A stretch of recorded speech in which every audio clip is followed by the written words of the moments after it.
All right, welcome back to the Bee Cave Book Hall. We're back in our podcasting, I'll call it a studio. It's kind of more of an office. I'm Kate Sweeney. I'm the Public Services Manager, and I'm here with our patron, Ryan Bear. We're so happy to have you back. Thanks for having me again. And we have a special edition this month for June Pride Month. We wanted to talk exclusively LBGTQ reads, and we have a lot of really good ones in the collection, and actually so many we had to kind of prune down the list to just something manageable for the few minutes that we have here. So I'm going to let Ryan start off with something she has from the children's section. All right, so my first good read in LGBTQ for Pride Month is The Best Man by Richard Peck. And for those of you with children, or if you've been reading Richard Peck's books for years, this book is really awesome because it's reflective sort of how his literature kind of transcends time, and he adapts and is writing more literature that's reflective of like current time. Mm-hmm. He's been around since I think the 70s is when he started writing some, and he's also won the Newbery Medal, which, as you know, is very prestigious. Yes. So Best Man is it's written from the perspective of, I believe Archer is about 10 years old, so I think he's in 5th grade, and he has, like, his dad is really funny. He has the grandpa is a great character in the book, and he has this Uncle Paul, and Uncle Paul is gay, and he has a really awesome, there's a student teacher that comes into the elementary school that he's at, and so it's kind of like the book is about puberty and middle school, and they come to find out, they discover that this teacher, Mr. McLeod, is former military, but he's also gay. And so it's so many themes there. It's really interesting. That's one of the things that I enjoyed so much about the selections that I read, was that it wasn't, like we talked about last time, these books are written for all kids. So it's not just they're not just pigeonholing one type of character. Mm-hmm. What's really beautiful about it is that I think readers from all backgrounds are going to find a character that they can identify with. I know for me in this book, when I was in high school, one of my favorite coaches, we found out that she was a lesbian, mm-hmm. and there were some people that were a little uneasy about it, just because it was like mid-90s, and so you're still kind of like, or where I grew up, it was not necessarily, I don't know, like being out and open. Yeah, it was completely different. Right. Yeah. And so one of the things that my dad said was, does that change it doesn't change the type of person that she is? Do you still think she's a good coach and a good woman? Uh-huh. I was like, absolutely. I learned so much from her. Uh-huh. And so that was kind of my first experience with an educator mm-hmm. who at the time wasn't maybe in a traditional sort of relationship. Mm-hmm. And she still probably has had the most impact on me. And so that's kind of what I took from this book, was that that Mr. McLeod, there's some twists and turns in the book, and there's some bullying that happens, and he sort of rises above and really teaches the students a lesson. And so there's humor, and there's some parts that will probably make you tear up a little bit mm-hmm. if you're an adult reading the book. Mm-hmm. But I felt like it was really powerful, uh-huh. and the impact that a teacher has on a student's life mm-hmm. In a really positive and beautiful way. So if you're looking for something in JF that's great for all ages, really, I think The Best Man was a good selection. Well, it sounds like there's a lot of different entry points into that book. Like, I know as a librarian, I'm always trying to think of what reader would this appeal to, and I could think of lots of different, based on, how, I haven't read this book yet, but now it's on my list. But, you're always wondering, how can this kid get into this book? If humor's in there, or some kids want the feels, or, if they have a family member that they're kind of processing different things with. So that's great. It's interesting, when you said it was by Richard Peck, I've read his historical fiction. I read his Civil War book, The River Between Us, and there were definitely some modern twists at the end of the book, but it's just, this is such a different read, it sounds like. So that's really interesting about that author. And also, if you root for the underdog, they are Cubs fans in this book. So it's set sort of in the suburbs of kind of Chicago area. Oh, cool. So yeah. they're diehard Cub fan. Oh, how fun. Setting can be so fun that way. All right, so another book that I brought in is also from the children's section, and it's called George by Alex Gino. And it's a book about a transgender girl. George is the lead character of the book. George was born a boy, but she knows she's a girl. And luckily, George has a really good friend named Kelly, which is just the saving grace because this is a really difficult process. George is in 4th grade, so that's a lot to go through during that time, although I think she's known before the book starts. So when the book opens, she already knows this about herself. But she hasn't talked to anybody about it, which is a lot to be holding in, especially at that age. I think at any age it would be, but anyway, what's really interesting, Gino uses this production that they're doing in the school. They're doing a play of Charlotte's Web, and George is practicing so hard because she wants to be Charlotte in the play. And I think you kind of get the idea that she's using that as a way to kind of start opening up about who she is. And she practices so hard that even her friend Kelly doesn't know, or is just like, oh my gosh, you would be such a great Charlotte. And what's interesting about it is it starts to make you think about, well, why can't she be Charlotte? Even if she wasn't transgender, even if George identified as a boy, like, if she's the best Charlotte, then why can't she be Charlotte? And it was just to me, it was just a really gentle vehicle to discuss this topic with an age group that, I think this topic's complex no matter what age you're at, but it was a way to talk about it. And I'm always looking for that as a vehicle, because a lot of times when parents are going through a lot, I recently fielded a question on the floor where a parent was, talking about how their child had just come out, with this sort of gender fluidity. And I actually recommended this book even though her child was a teenager, because I thought maybe you guys can start discussing, because there's something that you can talk about that's secondary, that's not necessarily about specifically where you're at. And anyway, so I really appreciated this book for a lot of reasons, because it's a good go-to as a librarian to talk to other patrons, but I also just appreciate it as a reader. I just thought it was a really sweet story, and it explores more than just gender identity. It explores just why do we have these sort of specific conforming things that we're saying, no, it has to be this way. Like, why? Why does it have to be this way? So anyway, and I was just so grateful for Kelly the friend, because George really needed Kelly as a friend. So I don't want to spoil too much about how it resolves, or what kind of transpires over the course of the novel, but it'll give you some good feelings along the way. It's funny that that George has the theater setting in the book, because Gracefully, Grayson by Amy Polonsky was my next JF read. And that's sort of how Grayson Sender is born a boy, but identifies or is trying to, he knows that he was born to live as a girl, or to become a girl. And so this book, it talks about, I think some of the themes it explores, that Grayson is worried about facing ridicule, scorn, or rejection for living as the person that he believes that he was born to be, which is a female. And so I'll switch over to the pronoun she, because Grayson lost her family, her parents, in an accident. I don't want to reveal too much, because kind of towards the end, there's like this aha moment. But Grayson auditions for the school play. Her favorite English teacher is the one directing the play. And she's very nervous, stage fright, but she wants to audition for the lead role, which is a female. And the family who's raising Grayson, I believe it's her father's brother, so her uncle, and the aunt isn't really comfortable with her having the lead role as a female in the school play. In middle school, she's worried that she's going to cause problems for her cousins, and it stirs up some drama, but Grayson gets accepted by the theater community.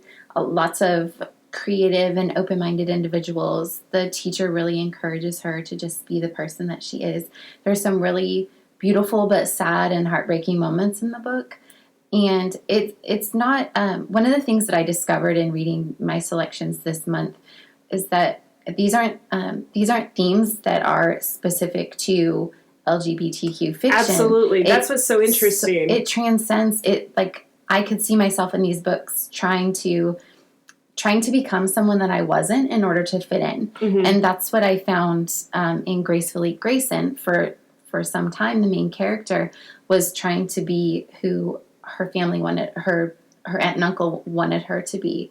And when she gets accepted by the open-minded and creative individuals in the theater at her school, just in that project, she really blossoms and feels comfortable and mm-hmm. makes a friend who's a little bit older, and the friend's mom is the costume designer, and so she just really helps the person that she was meant to be just flourish and bloom, essentially. And mm-hmm. that I had some happy crying moments, but the kind of the flashbacks to Grayson's family before they died, I ugly cried. So if you're a parent reading this book, make sure you have tissue. But that's one of the things that's really cool about the book is that it also discusses identity and self-esteem and friendship, which I think at any age are really important topics to discuss with your children, so that they're open-minded and they're not just looking at an individual and thinking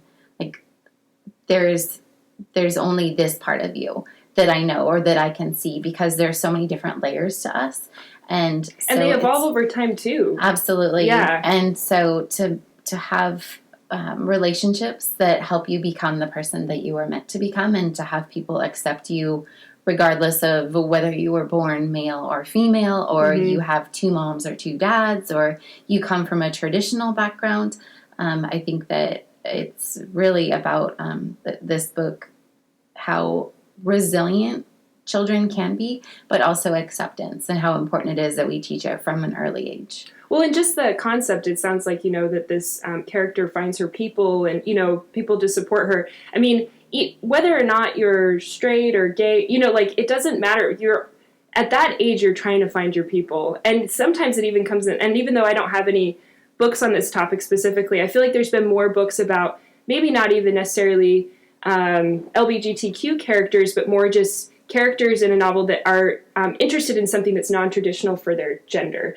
And so, but people are supporting them and wanting to do something that's different. Maybe they're interested in a sport that girls don't normally do that sport, or guys don't normally enjoy this type of thing. And so I feel like there's just more conversations about that type of thing. And I think it's really good for that particular age group. But I also think us as adults need that too. And that's why I like to read children's and young adult fiction. And it's interesting that you bring up, also just the idea that, it's not specifically just about gender identity. This book that I'm about to talk about, Every Day by David Levithan, this came out quite a few years ago, but it's really stuck with me. David Levithan does a lot of LGBTQ specific books, but this book is not necessarily, I feel like, about that on the nose. It's a very unusual plot. It almost seems a little, I don't know if you'd call it fantasy or what, but it's about this character named A. And A is it's not clear whether A is male or female. It's really not even relevant, because A is born into a different body every day and lives that person's life for a full day. And then A goes to sleep, and A wakes up as a different person the next day. So it's basically like the whole world is operating completely normal, but there's this, I don't know, it almost sounds like a Star Trek character that just morphs into it, but there's nothing fantastical or science fiction beyond that. And you don't really know why that's the case. It's not really important. But what's so great about this storyline is that one day A wakes up in this teen young man's body, and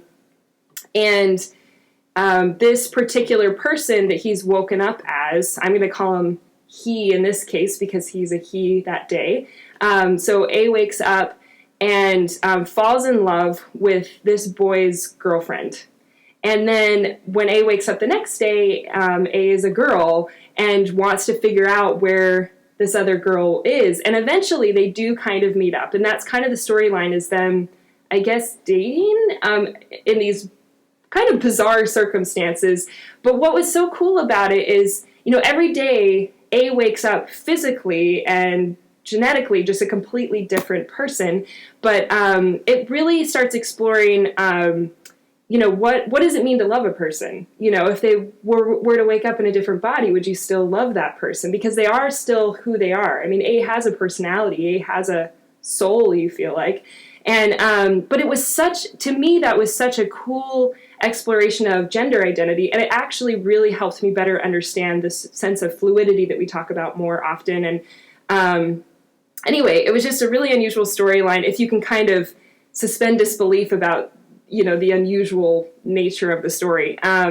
So I don't want to say too much about it, but it is a love story, but it's also a story about gender identity in a way that I've never seen explored before. So I would I recommend this to a lot of readers for a lot of different reasons. And if you have a reader or a young adult who is kind of exploring their gender fluidity, another great read is Symptoms of Being Human by Jeff Garvin.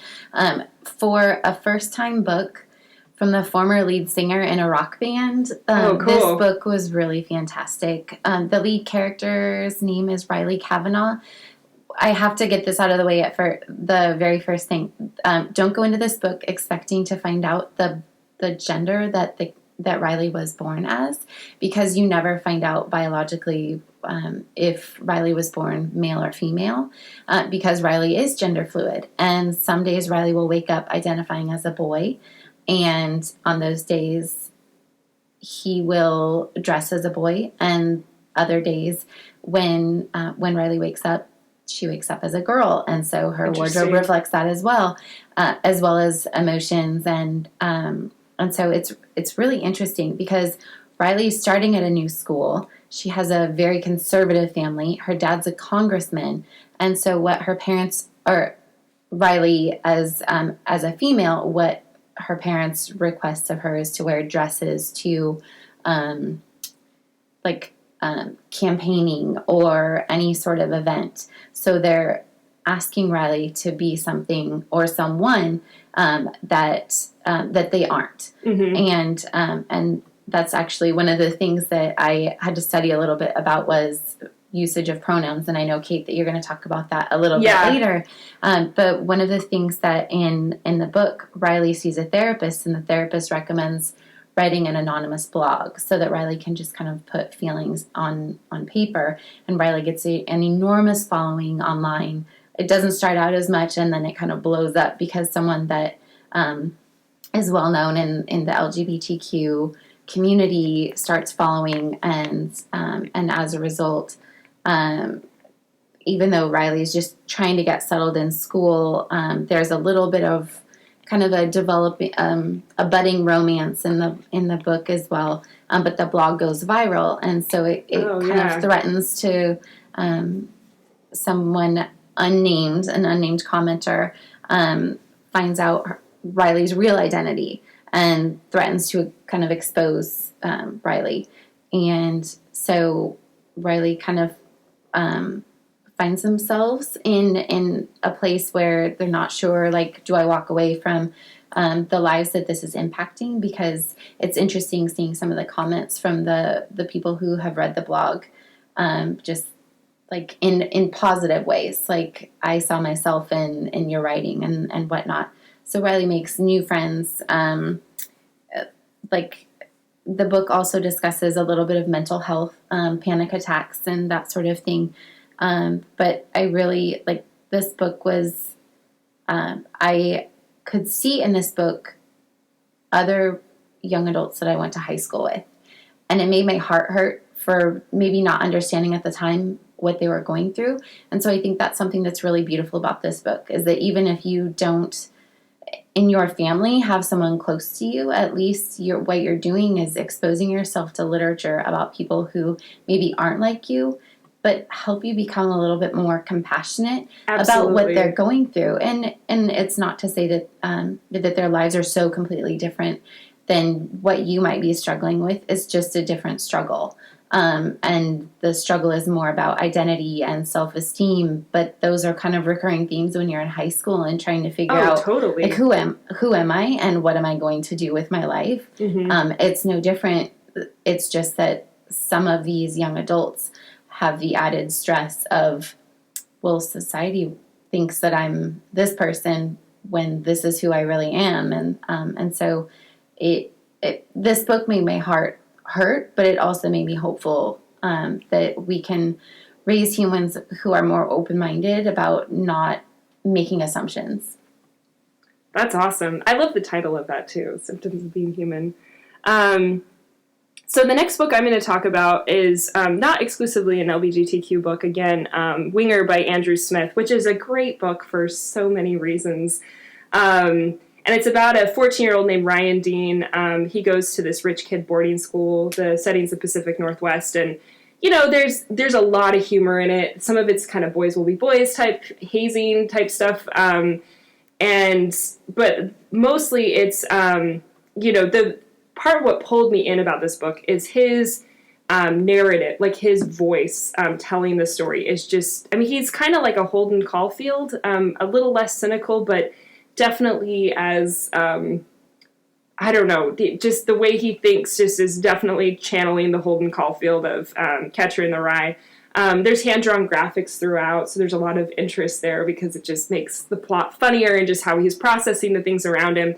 And it read a lot like a John Green book, but also it kind of reminded me of Looking for Alaska. That was set at a prep school as well, but it also kind of reminded me of Sherman Alexie, because there's sort of this mix of it's so hilarious at one moment and then just heartbreaking at the next, which I actually love. It's almost like sweet and salt, like you taste the sweet because you get this salty part. You kind of keep experiencing this back and forth of the storyline. And really, Ryan Dean is not gay. He's straight.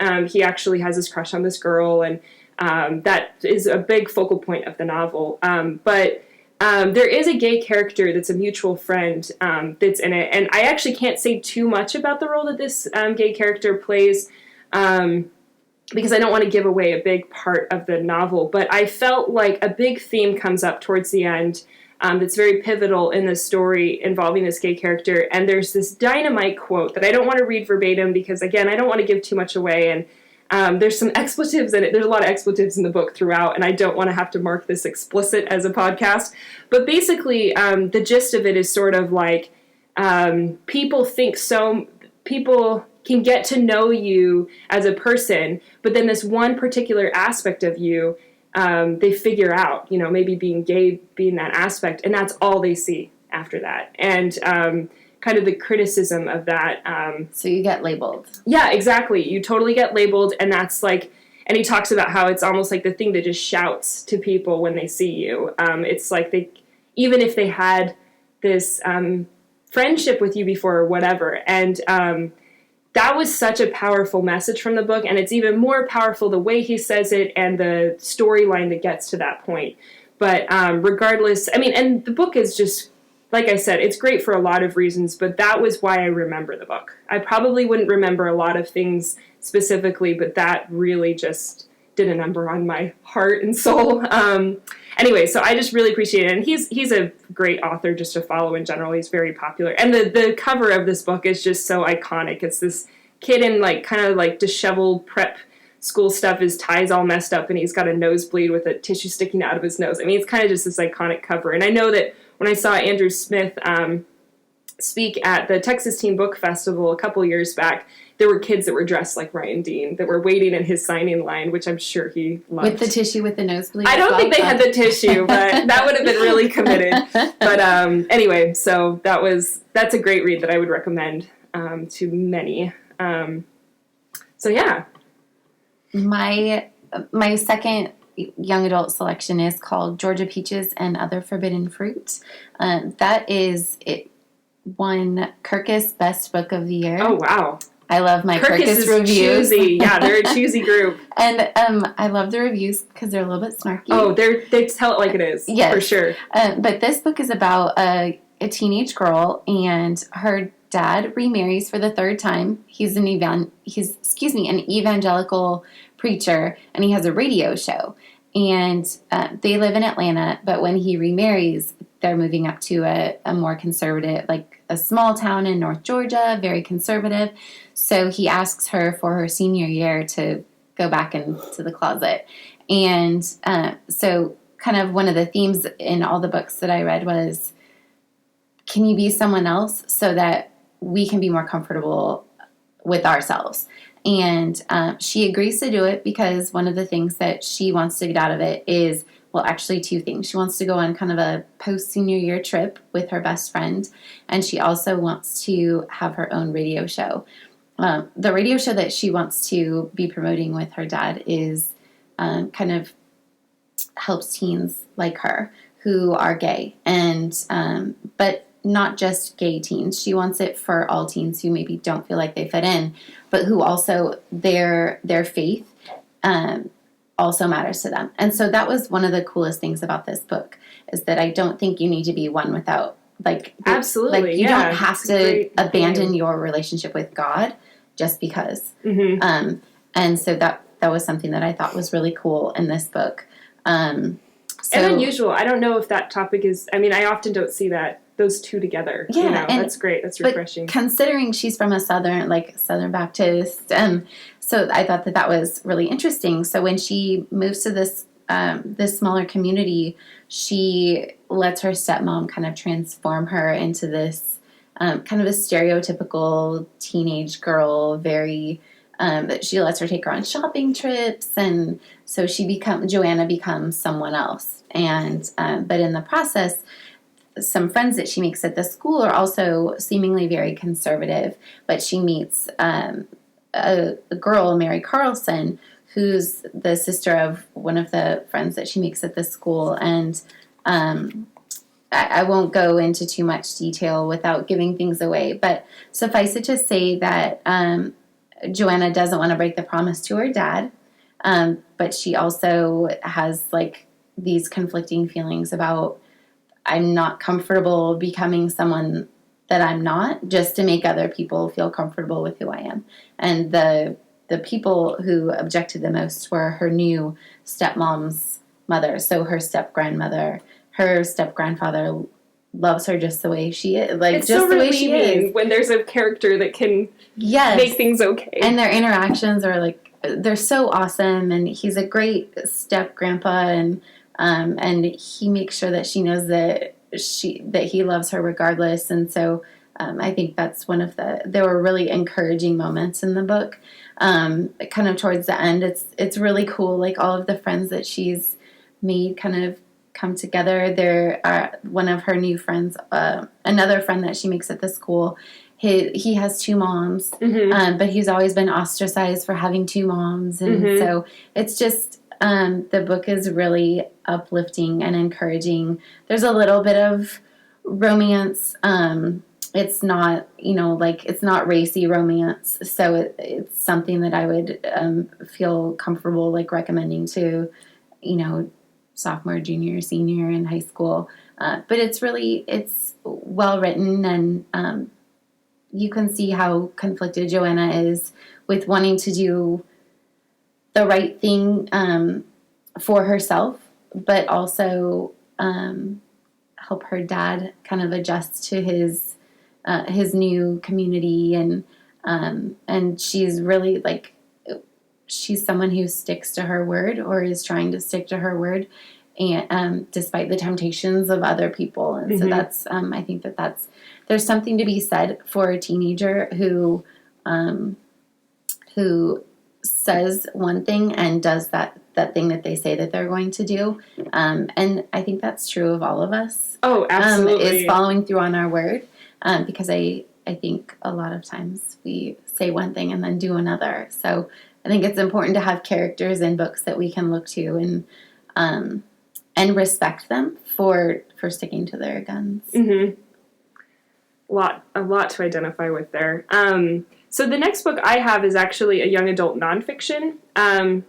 It's called Beyond Magenta, Transgender Teens Speak Out, and it's by author Susan Kuklin, I think, is her last name. And apparently she did the photographs and the text in this book, and apparently she's done some stuff with ballerina and, some really cool photographs and stuff on a completely different topic. But this has a very striking cover of a teen on the front in this pink shirt with a bow tie and a rainbow belt. So just a lot of ambiguity, but just this sort of vibrancy that you see like right on the cover. It's just a very welcoming looking book. And anyway, what I love about this book, and I haven't read it cover to cover, I've more just read sections of it, but every chapter is a different teen and kind of like an interview / almost like a blog entry from the teen in print about how they identify on this very fluid spectrum that we've been talking about,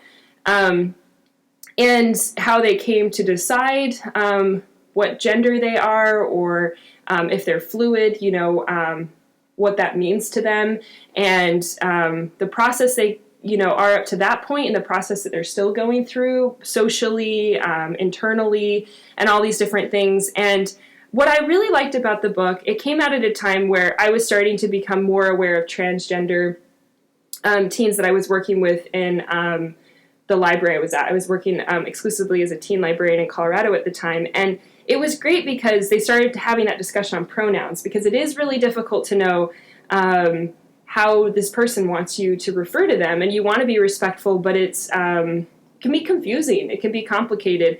And what was interesting in the book was it wasn't like there was a chapter that was like, this is how you refer to a transgender person, but it was more like, ask them, because they may have different opinions about it. And they did. Different chapters, there were different teens that felt differently. And some of them, it was sort of like that, one day I feel like this and another day I feel like that, so you may have to ask me every day, which, is a lot to, try and keep up with, but out of respect and just wanting to understand, it's really just nice to know that it's as simple as just asking, and that was the resounding takeaway that I took from the stuff I read from there, is that that's completely acceptable. And some of them wanted to be referred in the plural, and some of them wanted to be referred to she some days and he other days, and I don't know. It was just a really nice takeaway to realize that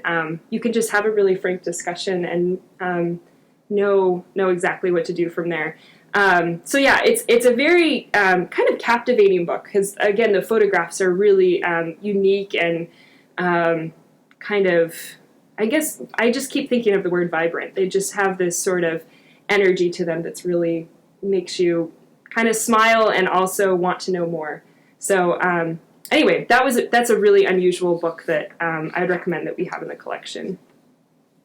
My last young adult book is called Highly Illogical Behavior, and I think we discussed some other books by the author after the last podcast, but this book explores a few different themes. So I think primarily the main theme it explores is mental health. The main character, Solomon, he's 16 years old and he's agoraphobic. So he hasn't left his house in 3 years. Oh, wow. Yes. The other main character, her name is Lisa, and she desperately wants to go to, it's the second best psychology program for college in the nation, and she wants to prove that she deserves a spot there, and so there's a scholarship that she's trying to get. And so she kind of goes about finding Solomon in kind of a sneaky way. Like she went to school with him in middle school, and she finds his mom, who is a dentist, and becomes a patient of the mom, and writes a letter to Solomon and becomes his friend, kind of under the guise of, oh, you're lonely, you don't have any friends. And then as their friendship blossoms, she really discovered he's really not any different. And from a mental health perspective, it's just that he hasn't left his house. And so he has panic attacks in the house, and she kind of because of her background and wanting to become a psychologist, she kind of uses him as a test subject. So in some ways, it totally reminded me of She's All That a little bit, like the 90s movie. Yeah. And then also there were some 80s movies, I feel like, that the main character kind of, like if it was set in a high school, like they would try and help someone become kind of the belle of the ball instead of like the frumpy girl next door. But so Lisa is trying to kind of fix Saul, and their friendship, as it develops, he becomes comfortable enough with her that he comes out, and then he comes out to his parents. So this book, you know, like I said, it explores mental health. There's a little bit of the LGBTQ like that in the book, but mostly in my perception of the book was that it explores lots of themes that are common in young adult fiction, coming of age, kind of hiding your true self from the world. And we talked about that earlier, where it's not necessarily a question of your gender or your like who you choose to love. It's more like it's a need for connection, so I just like this book was really beautiful in a lot of different ways. It's a really quick read. I think I read it in about a day, and it was more because I was interested because Lisa has a boyfriend who plays a bit part in the book, and he and Solomon kind of become friends, and for a while Lisa is suspicious then all of a sudden that her boyfriend is also gay. And oh, interesting. Yeah, so that it's like kind of becomes a little bit of an imagined love triangle on her part. But the book is described as being perfect for readers like Matthew Quick and Rainbow Rowell. Oh, wow. Both of which I have enjoyed reading their books, especially Rainbow Rowell. Oh, yeah, she's lovely. Yes, but so I don't know that there's so much, like they also describe this book as being tragic, and I don't think it's tragic. I think it's hopeful because they, Lisa and her boyfriend Clark, really help Solomon kind of venture out and do things that are scary to him, like even getting outside of his house. And so I don't want to share some of the really cool things that happen in the book. Yeah, you gotta leave the good bits. I absolutely recommend this one, especially if you have a teenager, maybe who has any sort of anxiety or panic attacks, that they like, hey, there's a character that's written for you, or someone who has a friend who's maybe struggling a little bit. But one of the great things about the books that we've talked about today, I feel like there's a character in each of these that your reader can identify with, whether they're juvenile fiction age, like all the way through adult. Yeah. So it's really, it's cool. That's awesome. I love John Corey. I read his Things Come Back when it came out, and just I like his writing style, and I felt like he had really good narrative voices and dialogue, which that keeps me reading, even if the book is not a page turner. That turns into a page turner for me. So I love his style. The voices are realistic in this book. It's not like, and that's kind of the thing that I enjoyed about these books and why I read them so quickly is because it's like you're talking to teenagers. It's not like you're talking to like a teenager who really sounds like an adult, or vice versa. So you're like, who are you really writing for, yourself or as a teen? Yes, and then there's a whole new realm of identity because you're it's like, wait, this isn't what is this author doing? So the last book I actually am going to talk about, I haven't actually read, but it's by Texas's beloved Julie Murphy. It's her new book that came out, Ramona Blue, and man, she just nails. I mean, I know that she probably doesn't maybe have a ton of say in her book covers, but her book covers just turn out really great. Like Dumpling is like the iconic, like people do the pose, the dumpling pose from that book. And that book explores identity as well in a completely different way. But this book has this really beautiful blue cover, and like the water is like starting to cover up part of the title, and it's this girl that's kind of submerged in water sinking to the bottom, and it just is really kind of hypnotic. And anyway, as a swimmer, I'm immediately drawn into the water aspect, but and I eat with my eyes. So So I almost reserved the book just based on the cover alone. Yeah. It is. It just looks so captivating. You're like, tell me more. But anyway, I've read a couple reviews from friends that have received ARCs, and apparently it's living up to the hype. So the girl at the very beginning of the book, apparently, you know that she's a lesbian, that she's gay, and she goes to work for, I think she goes to work as like a lifeguard or something at a pool, and she starts to develop this relationship with a guy, and it starts to evolve in a way that makes her wonder, you know, where she is, because she's always, not always, but she's identified as a lesbian for so long, that this is starting to bring up a lot of questions for her. And one of the taglines from the book is, "Life and love are more fluid than they seem." And I just think that it's just so, you know, you just want to know more. You just want to read. So that's definitely on my to-read list, and it's brand new to the collection. And furthermore, this is not really about her, right? But Julie Murphy's Instagram is, like, so great. So if you like this cover and you just like really... you know, beautiful photos. Like, she'll just have like this photo of her hand, like holding a jar of jelly beans when her nails are all done, or, you know, just different things. She just has a lot of personality and just has a lot of visual appeal. She wears very like colorful dresses with really cool prints on them, and, you know, just has really cool perspective, I feel like, as she, you know, just in her day-to-day things that she does. So anyway, a very interesting author. So we're always excited to see new stuff from her in the collection. And, anyway, so I guess that's a wrap for today for our Pride Reads for June. And thank you so much for coming, Ryan. Thanks for having me back. I love talking books with y'all. So we feel like it's such a privilege to always have you in the library, but we want to share some of our conversations with the public. So thanks for coming and recording. And we'll see you all next time. Happy Book Day, y'all. The BK Book Hall is part of the BK Public Library's podcast channel. It is produced and edited by Megan Fisher. Thanks to the Friends of the BK Public Library for the donation of our podcast equipment. For more information, go to www.bktexas.com. Please feel free to email us or leave any comments and suggestions below. We'd love to hear from you.